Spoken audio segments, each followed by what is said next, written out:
Hello and good morning everyone. आप सभी लोगों का स्वागत है डेली करंट अफेयर के सेशन में। हम लोगों ने कुछ पैटर्न चेंज किया है अपने करंट अफेयर के सेशन के अंदर। मंथली रिवीजन अभी हम लोग कर रहे हैं, मई मंथ का रिवीजन अभी चल रहा है। कल भी हम लोगों ने कुछ क्वेश्चंस कवर किए थे।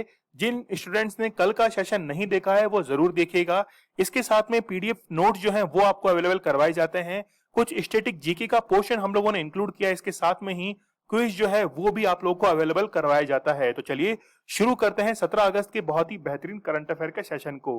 गुणवत्ता मतलब क्वालिटी कभी दुर्घटना नहीं होती है, यह हमेशा बुद्धिमान प्रयास का परिणाम होता है।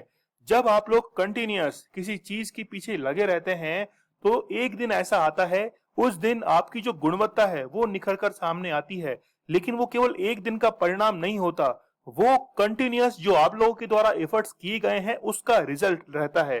लेकिन लोगों को केवल यही दिखता है कि वो आप लोगों ने जल्द ही हासिल किया है, लेकिन वो केवल आपका मन जानता है कि कंटिन्यूअस मेहनत करने के बाद वो रिजल्ट्स कैसे बने हैं। तो चलिए शुरू करते हैं बहुत ही बेहतरीन सेशन को। आप लोग मुझे इंस्टा पर फॉलो कर सकते हैं और लेक्चर की पीडीएफ आप लोगों को टेलीग्राम चैनल के ऊपर अवेलेबल करवा दी जाती है। मुझे लगता है कि शायद आप लोग सेशन को देखकर ही चले जाते हैं, टेलीग्राम चैनल को ज्वाइन ही नहीं करते हैं, क्योंकि वहां पर क्विज को अटेम्प्ट करने पर जैसे ही आप लोगों का आंसर गलत होता है तो आप लोग डरते हैं कि कहीं मेरा आंसर जो है वो गलत ना हो जाए। ठीक है, तो ये डर जो है वही डर तो मिटाना है। तो आप लोगों को टेलीग्राम चैनल जो है उसको ज्वाइन करना है, क्योंकि क्विज जो है वो आप लोगों के लिए काफी इंपॉर्टेंट है। 17 अगस्त की बहुत ही बेहतरीन करंट अफेयर को शुरू करते हैं हम लोग पहले क्वेश्चन के साथ में। टोक्यो पैरा ओलंपिक के लिए कितने पैरा खिलाड़ियों का दल भेजा गया है? तो आप लोगों को पता होगा कि रिसेंटली 54 जो एथलीट्स हैं उनका चयन किया गया है। 28 अगस्त से लेकर 5 सितंबर तक ये सेशन चलने वाला है। पैरा ओलंपिक का टोक्यो के अंदर ही आयोजित होगा। देखिए, इससे पहले ओलंपिक जो हैं वो आयोजित किए जा चुके हैं। वो शुरू किए गए थे 23 जुलाई से लेकर और 8 अगस्त तक। 23 जुलाई से लेकर 8 अगस्त तक वो शुरू किए गए थे और वहां पर हम लोगों ने 1 गोल्ड मेडल, इसके साथ में 2 सिल्वर मेडल और 4 ब्रॉन्ज मेडल जो है वो जीते हैं। फ्लैग बैरियर जो थे वो 2 लोग थे, एक तो है एमसी मैरी कॉम और दूसरे कौन से, मनप्रीत सिंह, जिनका संबंध हॉकी से है। तो 2 उस समय क्या थे, हमारे फ्लैग बैरियर थे। लेकिन पैरा ओलंपिक के अंदर फ्लैग बैरियर कौन है अभी हम लोग जानेंगे। तो टोटल 54 मेंबर जो हैं वो पैरा ओलंपिक के अंदर अभी पार्टिसिपेट करने वाले हैं। देखिए, पैरा ओलंपिक का मींस यही है कि किसी भी एथलीट ने किसी दुर्घटना में अपना कोई भी अंग जो है वो गवा दिया है। जैसे हम लोग बात करें एग्जाम्पल के तौर पर देवेंद्र झाझड़िया की, मैं हमेशा बात उनकी करता हूं क्योंकि 2016 के अंदर उन्होंने गोल्ड मेडल जीता था भारत के लिए। उन्होंने बचपन में लगभग 4 से 5 साल की उम्र में बिजली के झटके से, जब बिजली का करंट उनको लगा तो उन्होंने अपना एक हाथ गवा दिया। उसके बाद में जब वो बच्चों के बीच में खेलने जाते थे तो फिर उनको शर्म आती थी कि मैं जो है वो एक हाथ से कैसे खेलूं, इसलिए वो घर में ही रहना ज्यादा अच्छा, सुरक्षित जो थे वो फील करते थे। लेकिन उनकी मदर जो है उन्होंने उनका बड़ा साथ दिया, उन्होंने उनके अंदर कॉन्फिडेंस बिल्डअप किया और इसके साथ में वो बच्चों के साथ में उन्होंने खेलना घुलना मिलना शुरू कर दिया और फिर उसका रिजल्ट आप लोग आज देख ही सकते हैं। तो 54 जो एथलीट हैं, स्पोर्ट्स पर्संस हैं, वो पार्टिसिपेट करेंगे पैरा ओलंपिक के लिए। यहां हम लोग देख सकते हैं कि जो स्पोर्ट्स मिनिस्टर है अनुराग ठाकुर, उनके द्वारा इनको क्या किया गया है, यहां से जो है भेजा गया है टोक्यो के लिए। अब ये जो टोक्यो है ओलंपिक है वो हमारे लिए इसलिए इंपॉर्टेंस रखता है क्योंकि इस बार सबसे बड़ी जो टीम है 54 मेंबर की, वो इस बार पार्टिसिपेट करने जा रही है। लेकिन हमें ये जानने की जरूरत है कि 2016 के जो रियो ओलंपिक्स रहे थे उस समय हमारी क्या रिपोर्ट रही थी। तो यहाँ पे आप लोग देख सकते हैं, यह है मरियप्पन थंगावेलु। अभी हम लोग इनका एक छोटा सा वीडियो भी देखने वाले हैं, उसके अंदर आप लोग इनसे इंस्पायर जरूर होंगे, ये मेरा वादा है। लेकिन यहां पर आप लोग देखिए देवेंद्र झाझड़िया को। देवेंद्र झाझड़िया ज्वेलिन थ्रो करते हैं, राजस्थान से इनका संबंध है और एक हाथ से ये ज्वेलिन थ्रो फेंकते हैं। गोल्डन थ्रो जो है वो इनके द्वारा फेंका जाता है। मतलब ये मान के चलिए कि पैरा ओलंपिक जो है वो ज्यादा इंस्पिरेशनल होता है। मुझे खुद जो है ज्यादातर पैरा ओलंपिक देखना ज्यादा पसंद है। अब देखना यह होगा कि गवर्नमेंट ने जितना कदम ओलंपियन के लिए बढ़ाया है, क्या वही कदम पैरा ओलंपिक्स के लिए बढ़ाएंगे? क्योंकि मैं पर्सनल जो है वो देवेंद्र झाझड़िया से मिल चुका हूं और जो भी स्पोर्ट्स के लिए फैसिलिटीज प्रोवाइड कराई जाती है एकेडमिक के द्वारा, उनसे मैं पर्सनली रूबरू हो चुका हूं। तो चलिए देखते हैं हम लोग आगे, हाइलाइट्स देख लेते हैं कि जो टोक्यो पैरा ओलंपिक है वो 28 अगस्त से 5 सितंबर तक आयोजित की जाएंगे। India is sending it largest, तो सबसे बड़ी टीम जो है पैरा ओलंपिक की 54 उसमें मेंबर जो है वो पार्टिसिपेट कर रहे हैं। रियो 2016 के अंदर गोल्ड मेडलिस्ट रहे हैं कौन? मरियप्पन थंगावेलु, और वही क्या रहेंगे इस बार? फ्लैग बैरियर रहेंगे। 2 फ्लैग बैरियर मैंने आप लोग को बताया, एमसी मैरी कॉम और मनप्रीत सिंह, वो भी आप लोग याद रखिएगा। रियो ओलंपिक 2016 की यदि रिपोर्ट की हम लोग बात करें तो 19 एथलीट ने उस समय पार्टिसिपेट किया था 5 अलग अलग खेलों के अंदर, और हमने जो मेडल्स जीते थे वो अब तक के सबसे बेहतरीन परफॉर्मेंस के अंदर गिने जाते हैं। देखिए यहां पर एक शब्द लिखा हुआ है समर पैरा ओलंपिक, इसका मतलब है कि विंटर पैरा ओलंपिक भी होते होंगे। जी हां बिल्कुल, विंटर और समर जो है वो हर 2 साल के अंदर आयोजित करवाए जाते हैं, और ऐसे करके हर 4 साल के अंदर ओलंपिक जो है उनका आयोजन किया जाता है। तो रियो ओलंपिक 2016 में हम लोगों ने 4 मेडल जीते थे, 2 गोल्ड जीते गए थे, 1 सिल्वर जीता था और 1 ब्रॉन्ज मेडल जो है वो जीता गया था। 2 गोल्ड किन किन के हो गए? मरियप्पन थंगावेलु और देवेंद्र झाझड़िया के। तो इस प्रकार से हमने 4 मेडल जो थे वो 2016 के अंदर जीते थे।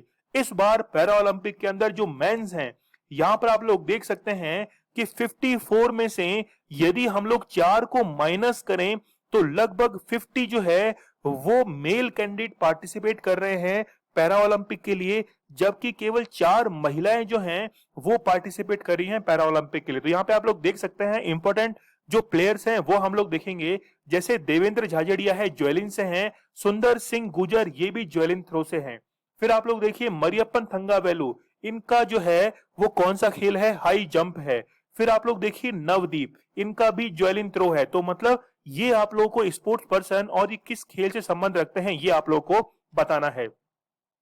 वुमेन्स स्पोर्ट्स पर्सन की यदि हम लोग बात करें तो 4 एथलीट हैं, कौन कौन हैं? एकता भयान, देखिए क्वेश्चन जब पूछा जाएगा तो कौन सी जो एथलीट हैं वुमन एथलीट उन्होंने पार्टिसिपेट नहीं किया है, तो ये चारों जो हैं वो आप लोगों को इनके नाम जो है वो पता होने चाहिए, ठीक है। तो एकता बाहियान, इसके साथ में कशिश लकड़ा, फिर भाग्यश्री जाधव और सिमरन जो हैं 4 वुमन एथलीट्स हैं।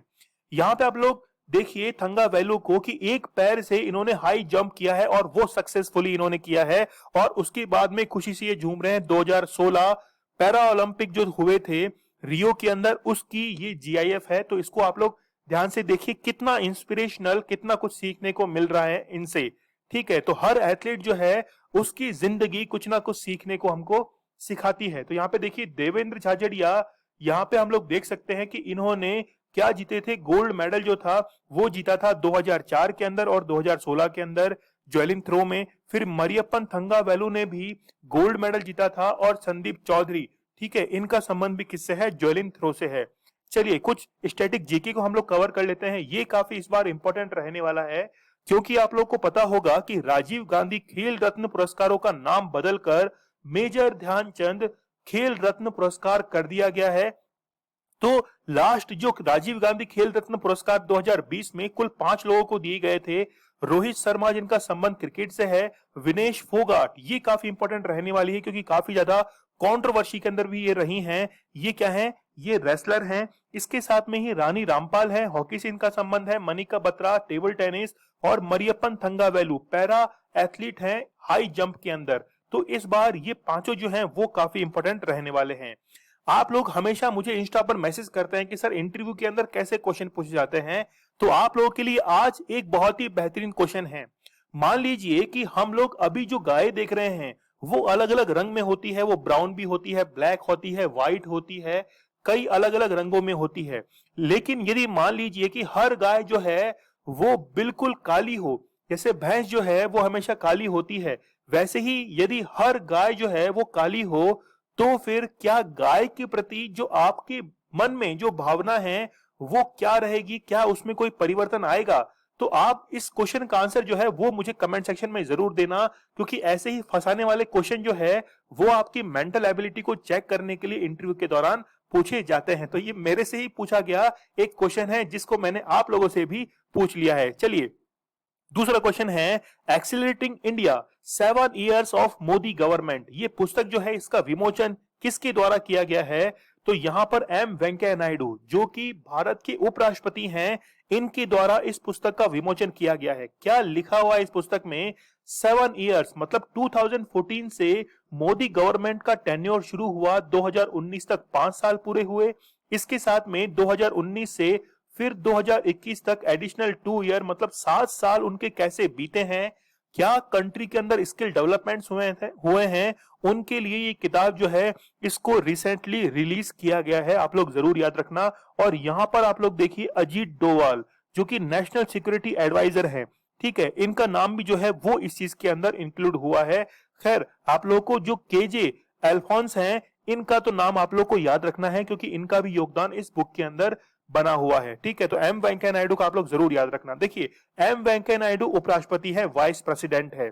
वाइस प्रेसिडेंट एक ऐसा पद होता है जिनके सैलरी का उल्लेख अनुसूची 2 के अंदर नहीं है, क्योंकि उपराष्ट्रपति जो काम करते हैं वो राज्यसभा के चेयरपर्सन के तहत काम करते हैं। इसलिए जो राज्यसभा के चेयरपर्सन होते हैं उनकी सैलरी का उल्लेख शेड्यूल 2 के अंदर किया गया है, ना कि वाइस प्रेसिडेंट का। ये आप लोग बहुत अच्छी तरीके से याद रखना। दूसरी बात कि उपराष्ट्रपति मतलब राज्यसभा के सभापति एक ऐसा पद है जो उस सदन की अध्यक्षता तो करते हैं लेकिन उस सदन के सदस्य नहीं होते हैं। ठीक है, तो जब भी डिसिजिव वोट डालना होता है, निर्णायक मत डालना होता है, उस कंडीशन के अंदर राज्यसभा के सभापति जो है वो क्या करते हैं?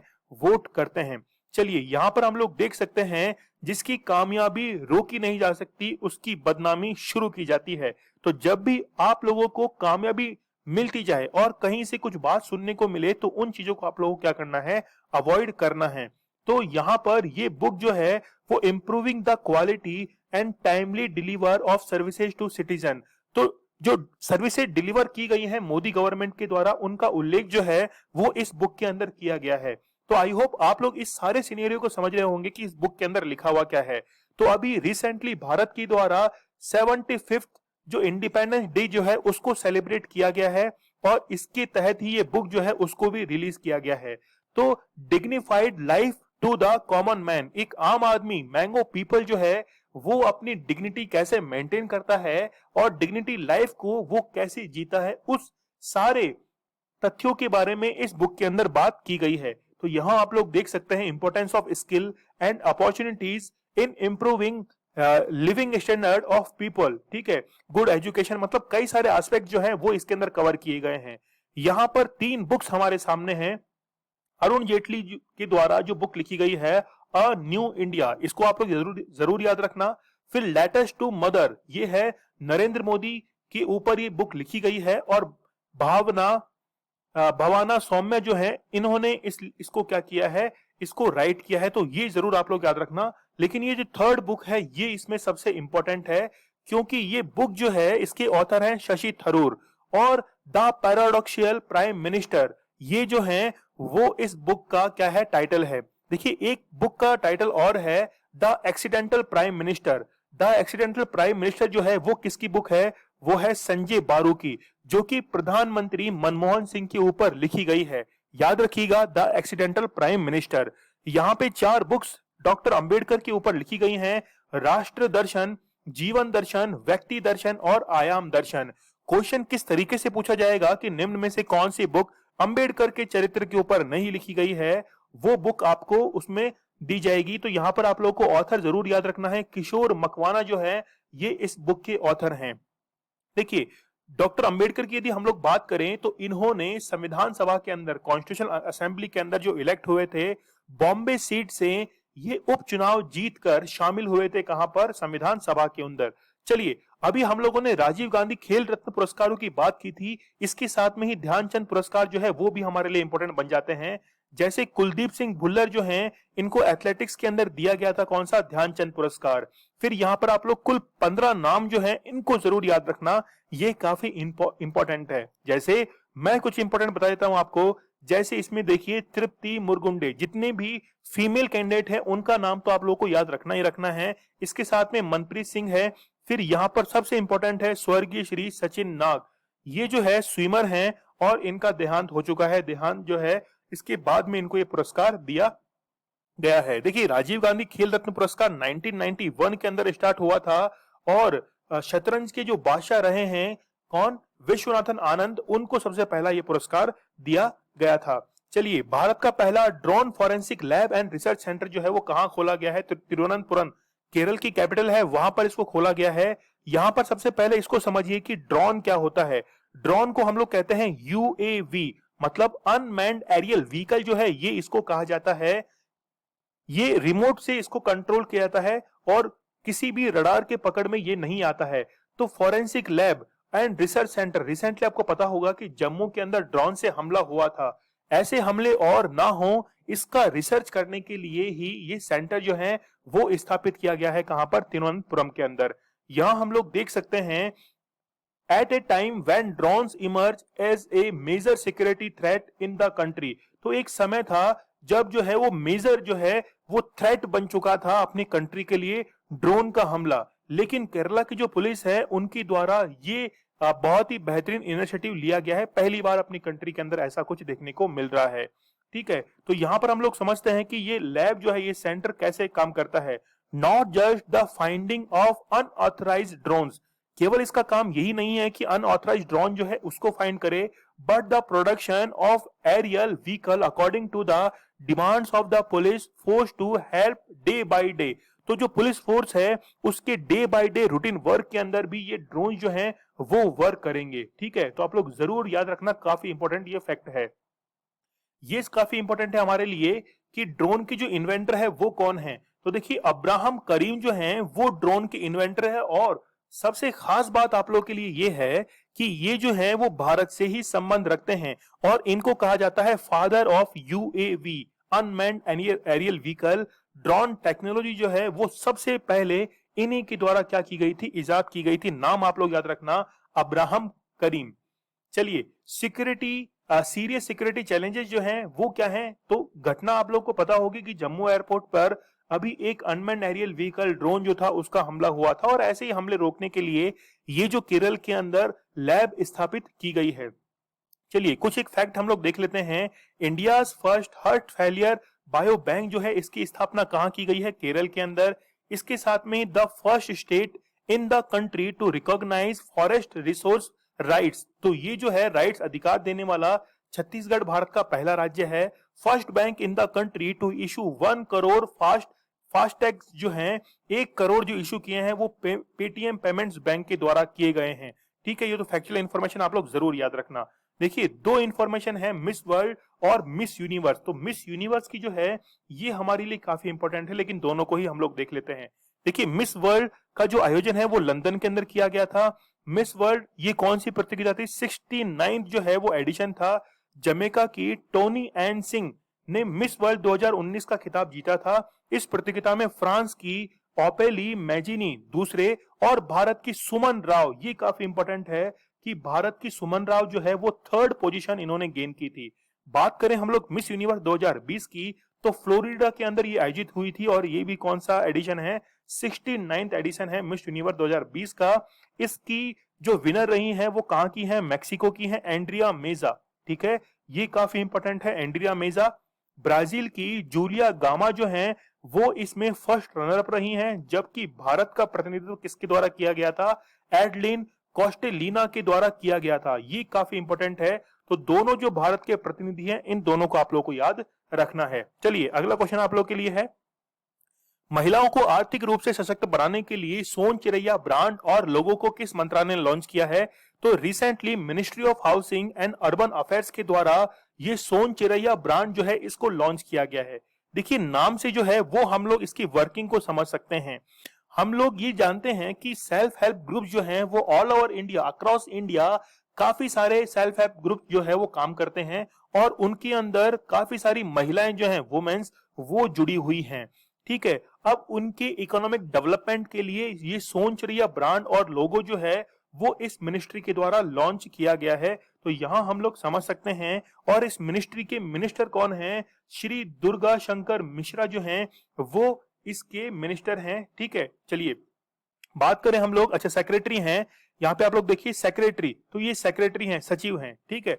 यहाँ पे देखिए सोन चिरैया जो है एक ब्रांड है और एक लोगो है जो कि सेल्फ हेल्प ग्रुप के द्वारा जो प्रोडक्ट्स बनाए गए हैं उनके प्रोडक्ट्स को प्रमोट करना और फाइनेंशियली एम्पावर करना वुमेन्स को जो कि इन प्रोडक्ट्स को डेवलप कर रही हैं।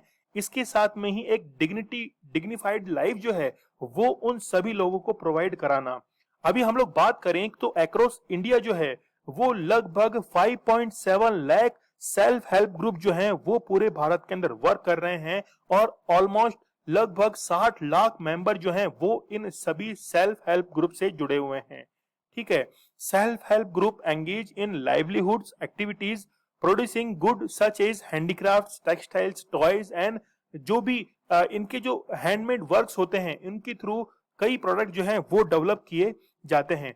टू ओवरकम दीज चैलेंजेस, तो इन चैलेंजेस से उभरने के लिए ये जो मिनिस्ट्री है इन्होंने ई कॉमर्स जो कंपनीज हैं जैसे अमेजन है, इसके साथ में फ्लिपकार्ट जो है, इनके साथ में मेमोरेंडम ऑफ अंडरस्टैंडिंग जो है वो साइन किया है, क्योंकि ये सारी ई कॉमर्स कंपनी है। ई का मींस क्या होता है, इलेक्ट्रॉनिक होता है, तो अमेजन और फ्लिपकार्ट जैसे ई प्लेटफॉर्म पर इन सभी प्रोडक्ट्स को क्या किया जाएगा, सेल आउट किया जाएगा। चलिए बात कर लेते हैं हम लोग भारत रत्न 2019 की।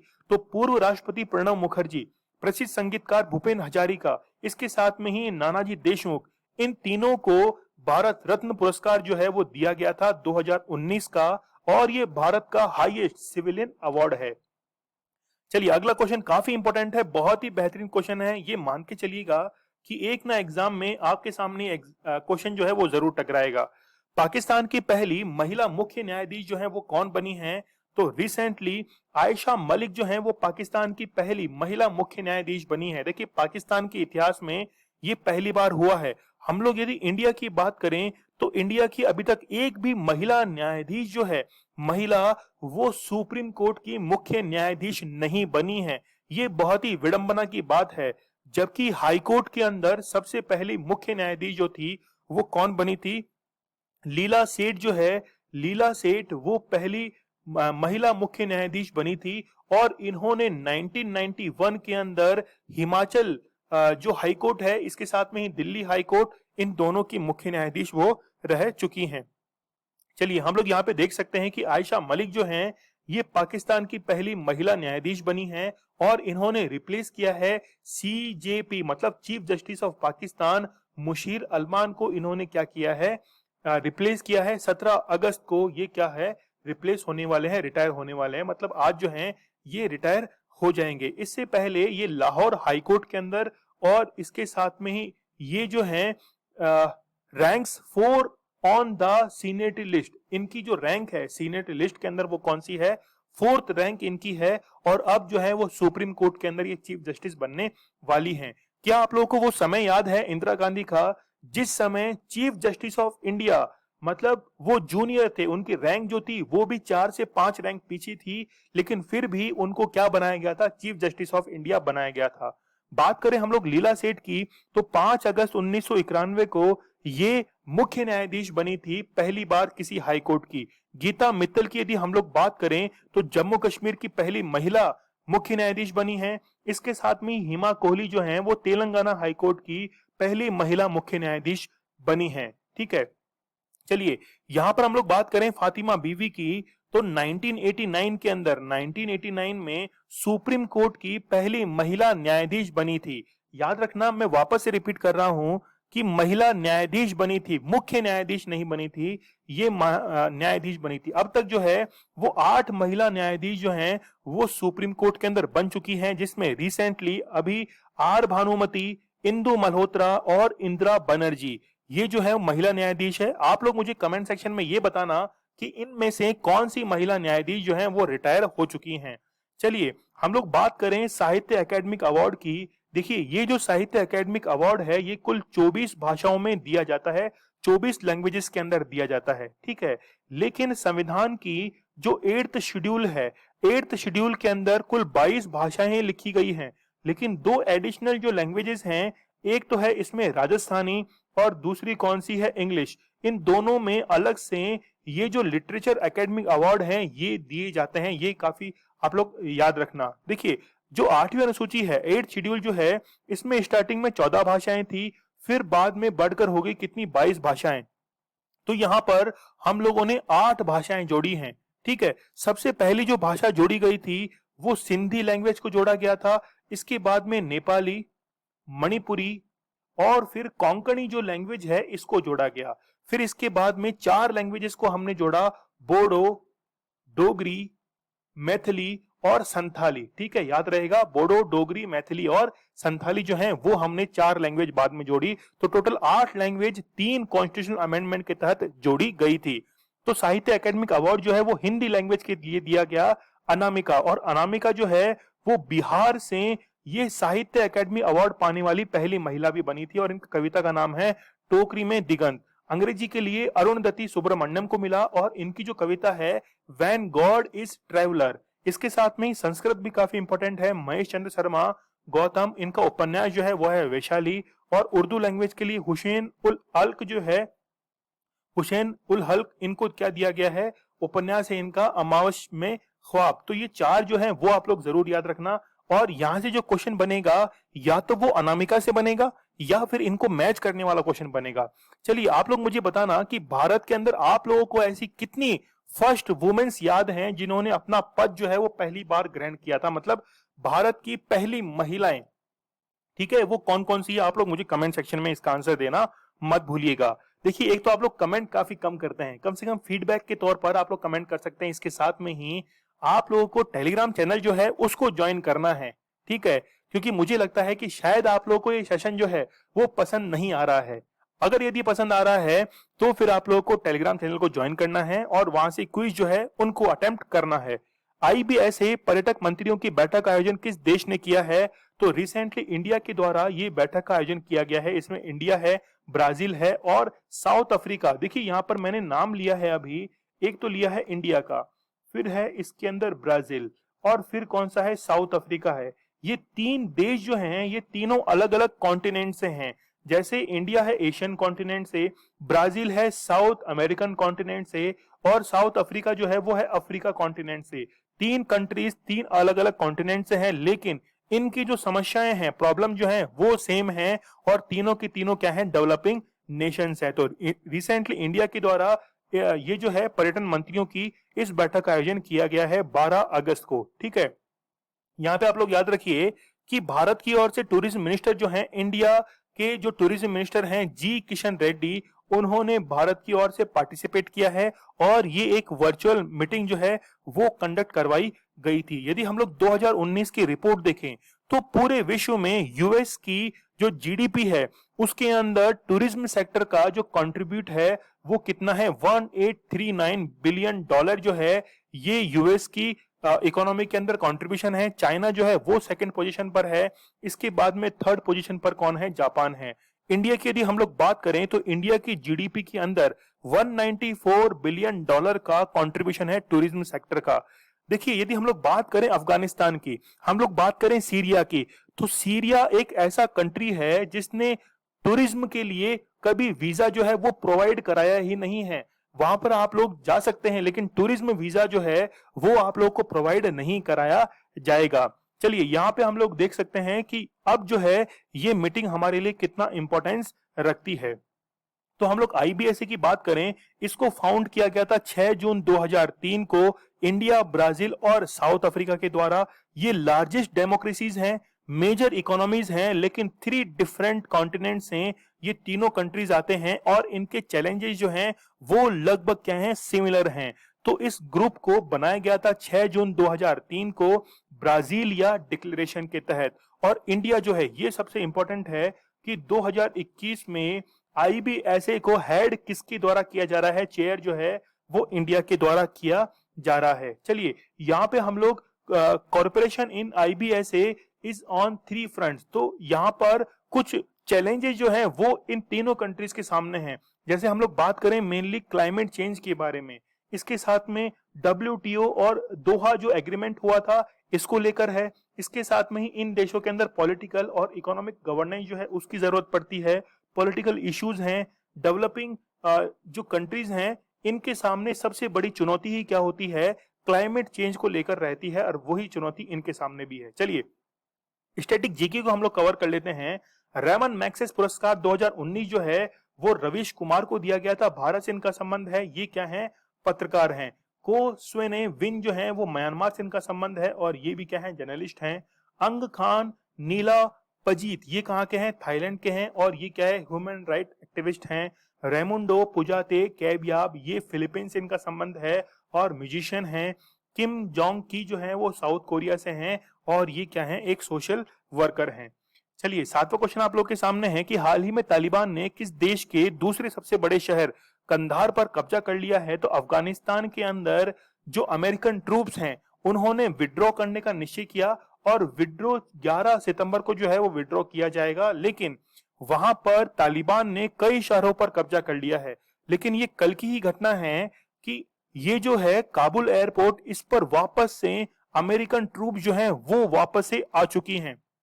यहां पर हम लोग देख सकते हैं कि जब वहां से कई सारे अफगानी नागरिक जो हैं वो जाने की कोशिश कर रहे हैं तो ये प्लेन में चढ़ने का नजारा है कि धक्का मुक्की करके ये प्लेन में, जैसे बस में चढ़ने की होड़ लगी है वैसे यहां पर प्लेन में चढ़ने की भी होड़ लग रखी है। जैसे आप लोगों ने यूट्यूब पर एक वीडियो देखा होगा जिसमें कुछ अफगानी नागरिक जो हैं वो एरोप्लेन के पहिए पर लटक के और फिर जो है वो ट्रेवल कर रहे हैं और रास्ते के अंदर उनमें से कुछ गिर भी गए हैं। तो यहाँ पर आप लोग ये जो मीटिंग देख रहे हैं ये तालिबान की मीटिंग है जिन्होंने राष्ट्रपति जो भवन है, ठीक है, उसको कैप्चर करने के बाद फोटो सेशन जो है वो यहाँ पर चल रहा है तालिबानियों का। तो यहाँ पे आप लोग देख सकते हैं कि कांधार जो है वो अफगानिस्तान की सेकंड लार्जेस्ट सिटी है। कांधार जो है वो सेकंड लार्जेस्ट सिटी है, ठीक है। चलिए यहां पर हम लोग बात करें तो आप लोग इस मरून पर ध्यान रखना। ये जो मरून कलर है ये धीरे धीरे जो है वो बढ़ता जाएगा और ग्रीन कलर धीरे धीरे कम होता जाएगा। ग्रीन जो एरिया है वो गवर्नमेंट के अंडर में आता है जबकि मरून जो है वो तालिबान के अंडर में आता है। तो यदि हम लोग बात करें यहाँ पर आप लोगों को 16 अगस्त 2021 की ये डेट दिखेगी और अब जो है वो मरून कलर पूरी तरीके से डोमिनेट यहाँ पर कर चुका है। तो आप लोग समझ सकते हैं कि मैक्सिमम जो है वो यहाँ पर तालिबानियों ने इस चीज को कैप्चर कर लिया है, ठीक है। लेकिन रिसेंटली ये न्यूज आ रही है कि यूएस के जो ट्रूप्स हैं उन्होंने काबुल जो एयरपोर्ट है वहां पर वापस से अपनी सेना जो है वो भेज दी है। चलिए हम लोग बात करें नेशनल फिल्म अवार्ड्स की, पुरस्कारों की बात करें 2021 की, तो 67 जो एडिशन है वो हुआ था। सर्वश्रेष्ठ फिल्म जो है वो कौन सी है? मरक्कर है, lion of the Arabian sea. Marakkar lion of the Arabian sea जो है मलयालम की, इसको सर्वश्रेष्ठ फिल्म का पुरस्कार दिया गया। सर्वश्रेष्ठ हिंदी फिल्म जो है वो कौन सी है? छिछोरे है, काफी इंपोर्टेंट है। निर्देशक हैं श्रीराम राघवन। सर्वश्रेष्ठ अभिनेता कौन है? मनोज वाजपेयी।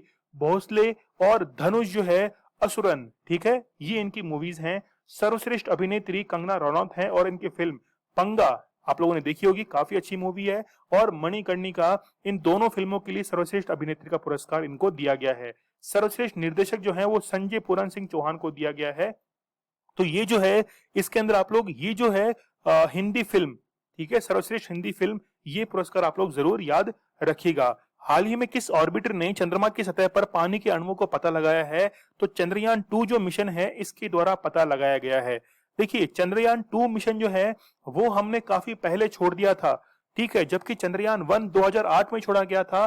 तो यहां पर चंद्रयान 1 की हेल्प से ही इन पानी के अणुओं की यानी कि H2O जो है, यदि हम लोग बात करें, 2 इसमें हाइड्रोजन के मॉलिक्यूल्स होते हैं और 1 ऑक्सीजन का होता है H2O, तो इनकी कॉम्बिनेशन से वाटर बनता है और इसी का पता लगाया गया है चंद्रयान 2 के द्वारा। यहां पर हम लोग देख सकते हैं कि चंद्रयान 2 जो है वो इसरो का सेकंड लूनार मिशन है। चंद्रयान 1 पहला था और चंद्रयान 2 के द्वारा वाटर मॉलिक्यूल जो हैं वो फाउंड किए गए हैं। इसमें हम लोग देख सकते हैं कि एएस किरण कुमार, ये क्या है? फॉर्मर इसरो के चेयरपर्सन हैं। इनके द्वारा ये कहा गया कि जो पेलोड हमारे द्वारा भेजा गया था इमेजिंग इंफ्रारेड स्पेक्ट्रोमीटर, इसके द्वारा ही ये जो है H2O के प्रमाण वहां पर देखने को मिले थे और काफी सारे पेलोड जो हैं वो भेजे गए थे चंद्रयान 2 के साथ में। यहाँ पर कुछ टर्म जो है वो आप लोगों को जानने की जरूरत है। जैसे हम लोग बात करें GSLV मार्क 3, तो GSLV मार्क 3 इसको बाहुबली भी कहा जाता है। इसी के थ्रू चंद्रयान 2 जो है इसको लॉन्च किया गया था। फिर 3 टर्म है, विक्रम है, फिर है लूनार ऑर्बिटर है, इसके साथ में क्या है? प्रज्ञान है। तो विक्रम क्या है? ये तो लैंडर है। इसकी बात करें ये है ऑर्बिटर और प्रज्ञान क्या है? रोवर है।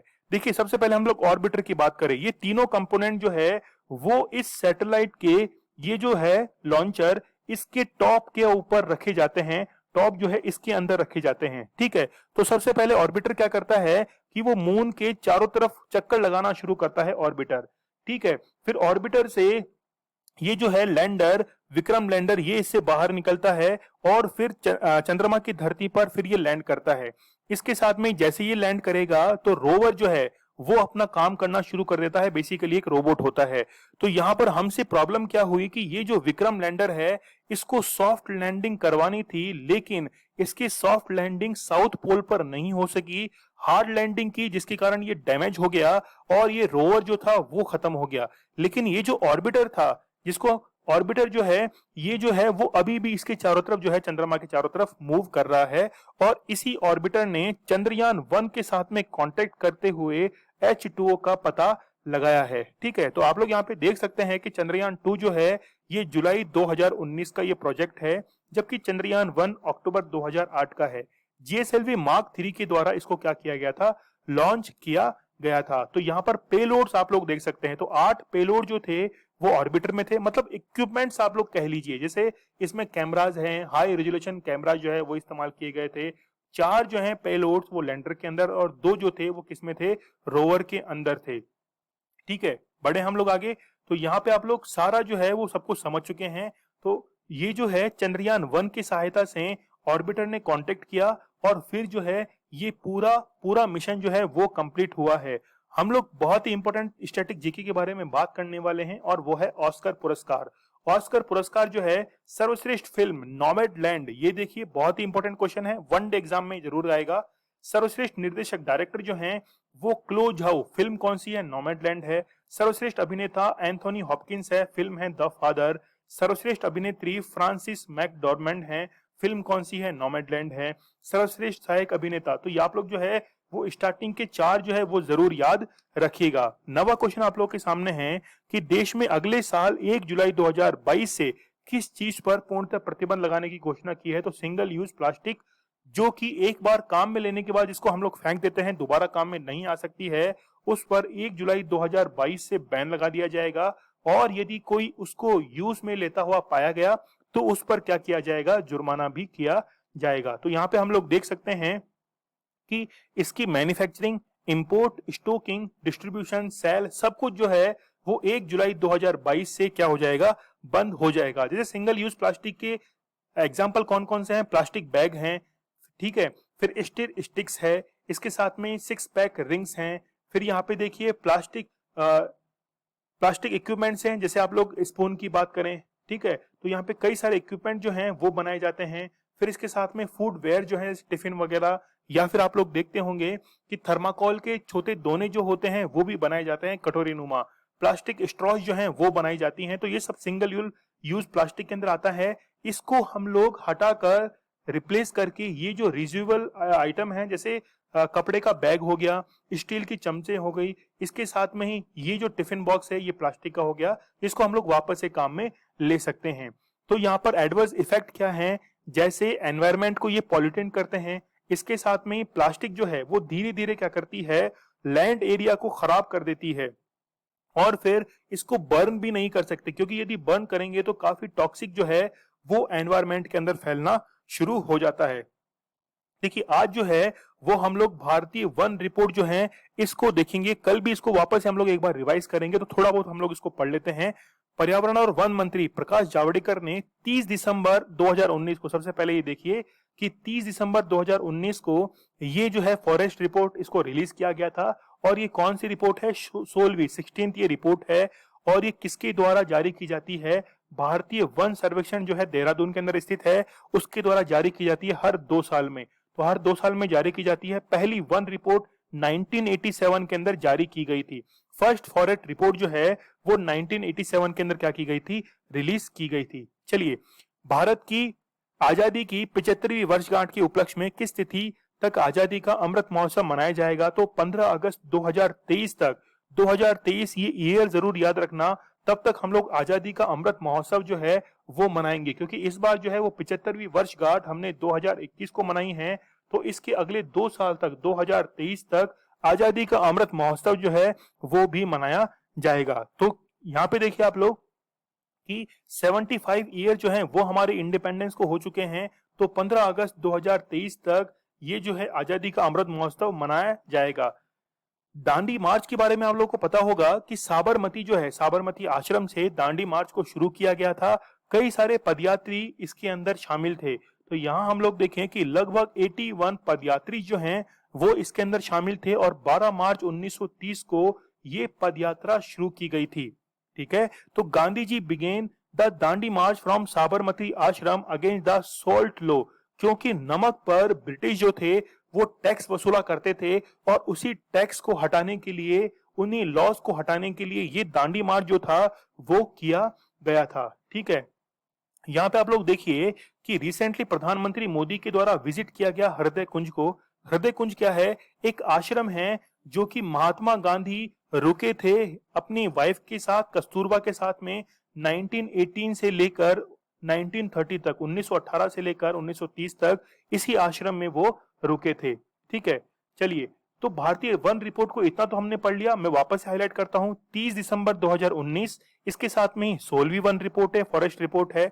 भारतीय वन सर्वेक्षण एफएसआई जो देहरादून में स्थित है उसके द्वारा रिलीज की जाती है, हर 2 वर्ष में रिलीज की जाती है और सबसे पहले 1987 में इसको क्या किया गया था? रिलीज किया गया था। तो आज के लिए आप लोग इतना ही पढ़िए, इसको हम लोग कल वापस से रिपीट करेंगे, लेकिन स्क्रीनशॉट लेकर आप लोग इसको जरूर पढ़ लेना। मई 2021 के करंट अफेयर को हम लोग रिवाइज कर लेते हैं। किस संस्था के द्वारा जिला सहकारी बैंकों का विलय राज्य सहकारी बैंकों में करने का निर्णय लिया गया? तो वो है आरबीआई। किस भारतीय को अंतरराष्ट्रीय ईएनआई अवार्ड से सम्मानित किया गया? तो वो कौन है? सीएन राव हैं। फीफा पुरुष वर्ल्ड कप जो है इसमें भारत की रैंकिंग कौन है? 105 जो है वो भारत की रैंकिंग है। किस भारतीय अभिनेता संजय दत्त को किस देश के द्वारा, ठीक है, किस देश के द्वारा? तो वो है यूएई के द्वारा गोल्डन वीजा जो था वो दिया गया था। हाल ही में निर्वाचित तिब्बत सरकार के प्रधानमंत्री के रूप में पेम्पा शेरिंग जो है उन्होंने शपथ ली थी और ये शपथ जो है वो सीजीआई, तिब्बत के जो सीजीआई हैं उनके द्वारा दिलाई गई थी। सीरिया के नए राष्ट्रपति जो हैं वो बशर अल असद को बनाया गया था। इंडियन एयरफोर्स में पहली महिला जो फ्लाइट टेस्ट इंजीनियर बनी है वह कौन है? तो यहाँ पे आप लोग याद रखिए अश्रिता वी ओलेट्टे जो है, ये आप लोग नाम याद रखना, थोड़ा सा अटपटा है लेकिन काफी इंपॉर्टेंट है। भारत की पहली मैगजीन कौन सी है जो समाज पर विज्ञान एवं प्रौद्योगिकी का प्रभाव बताएगी? तो वो कौन सी है? शास्त्र है। नॉर्ड लिंक प्रोजेक्ट जो है वो 2 देशों के बीच में है, कौन कौन से हैं? नॉर्वे और जर्मनी के बीच में जो है ये नॉर्ड लिंक प्रोजेक्ट है। किन 2 संस्थाओं के प्रमुखों का कार्यकाल 1 वर्ष के लिए बढ़ा दिया गया है? तो यहाँ पर रॉ और आईबी जो हैं इन दोनों के जो हेड हैं इनका कार्यकाल 1 वर्ष के लिए बढ़ा दिया गया है। आईबी के कौन है डायरेक्टर? अरविंद कुमार हैं, जबकि रो के डायरेक्टर कौन है? वो है सामंत कुमार गोयल। तो दोनों काफी इंपॉर्टेंट है, आप लोग जरूर याद रखना। 16 अगस्त के करंट अफेयर को रिवाइज कर लेते हैं। विश्व एथलेटिक्स रैंकिंग में 2021 में नीरज चोपड़ा का दूसरा स्थान है। इसके साथ में ही पाकिस्तान के द्वारा गजनवी मिसाइल को टेस्ट किया गया है। News broadcasters and digital association जो है वो नया नाम रखा गया है, किसके स्थान पर? न्यूज ब्रॉडकास्टर एसोसिएशन के स्थान पर। भारत और नेपाल के बीच में जयनगर कुर्था रेलवे लाइन शुरू की गई है। किस राज्य और यूनियन टेरिटरी ने प्रूफ ऐप जो है वो लॉन्च किया है? वो है जम्मू एंड कश्मीर। इसके साथ में ही अमेरिका और भारतीय नौसेना, इसके साथ में ही 20 अलग अलग देशों के द्वारा सी कैट 2021 जो है वो युद्धाभ्यास आयोजित किया गया है। केंद्रीय गृह सचिव अजय कुमार भल्ला हैं, इनका कार्यकाल 1 साल के लिए बढ़ा दिया गया है। हाल ही में एयर इंडिया की किस पायलट को संयुक्त राष्ट्र में महिला प्रवक्ता के रूप में नियुक्त किया गया? तो वो कौन है? जोया अग्रवाल हैं। भारत के किस राष्ट्रीय उद्यान में सैटेलाइट फोन लगाए गए हैं? तो काजीरंगा असम के अंदर स्थित है। प्रधानमंत्री नरेंद्र मोदी ने किस दिन को विभाजन विभीषिका स्मृति दिवस जो है इसके रूप में घोषित किया है? तो वह है 14 अगस्त। और ये कल का हमारा स्टडी ग्लोस क्वेश्चन था कि भारतीय बैडमिंटन स्टार पीवी सिंधु ने टोक्यो ओलंपिक में कौन सा पदक जो है वो जीता है? तो इनके द्वारा जो है वो ब्रॉन्ज मेडल जीता गया है। ये आज आप लोगों के लिए स्टडी ग्लोस क्वेश्चन है कि बुजुर्गों को कोविड का बूस्टर डोज देने वाला दुनिया का पहला देश कौन सा बना है? इस क्वेश्चन का आंसर मुझे कमेंट सेक्शन में देना मत भूलिएगा। आप लोग मुझे इंस्टा पर फॉलो कर सकते हैं, लेकिन आप लोग मुझे कम से कम टेलीग्राम पे तो ज्वाइन कर ही सकते हैं, क्योंकि आप लोगों के लिए मैं क्विज जो है वो रोजाना प्रोवाइड कराता हूं। तो फिर आप लोगों को वो ज्वाइन करने में कहाँ प्रॉब्लम आ रही है? ठीक है, तो सारी मेहनत जो है वो आप लोगों के लिए की जा रही है। तो यदि ये मानते हो आप लोग कि मेहनत आप लोगों के लिए है तो आप लोग टेलीग्राम को जरूर ज्वाइन कीजिएगा। चलिए, स्टडी ग्लोज आप लोगों के लिए बहुत ही बेहतरीन कंटेंट लेके आता है। तो कल मिलते हैं हम लोग बहुत ही बेहतरीन सेशन के अंदर। आप लोगों के फीडबैक का इंतजार रहेगा। तब तक के लिए धन्यवाद। Thank you.